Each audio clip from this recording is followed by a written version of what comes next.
বহুদিন পর এলাকায় এলাম, বিদেশ থেকে অনেক দিন পর আসলাম। এলাকাগুলো চেঞ্জ হয়ে গেছে আগের চেয়ে। যাই, আমি বন্ধুর সাথে আগে দেখা করে আসি।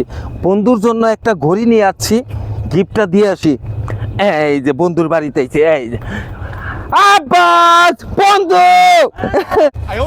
আরে দোস্ত রে, করতে গাইলি বন্ধু বন্ধু বন্ধু কেমন আছে বন্ধু? ভালো ভালো। একেবারে ডাইরেক্ট প্লেন থেকে নাইমাই নিজের বাড়ির যাই নাই বন্ধু, ডাইরেক্ট তোর বাড়ি। তুই আমার বন্ধু না? হ্যাঁ হ্যাঁ, বন্ধু, বিশাল একটা দামি ব্র্যান্ডের একটা গিফট নিয়ে আইছি তোর জন্য। ব্র্যান্ডের গিফট? একদম একটা হাত ঘড়ি নিয়ে আইছি, খুবই দামি বন্ধু। কি গিফট নিয়েছো? একেবারে খুবই দামি, খুবই দামি।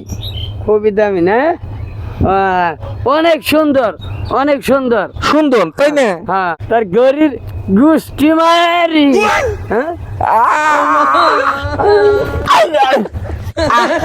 কিরে বন্ধু, আমি বিদেশ থেকে তোর নিকে দামি ঘড়ি নিয়ে এলাম, আর তুই আমার লাথি মারলি। আরে বন্ধু, তোর তো লাতে দে না, তোর আক্কেলটা নাচতে দিছি। আমার নাই দুইটা হাত, আর তুই আমার নিকে ব্র্যান্ডের ঘড়ি নিয়ে আইছস না? হ্যাঁ, মস্কারি করো।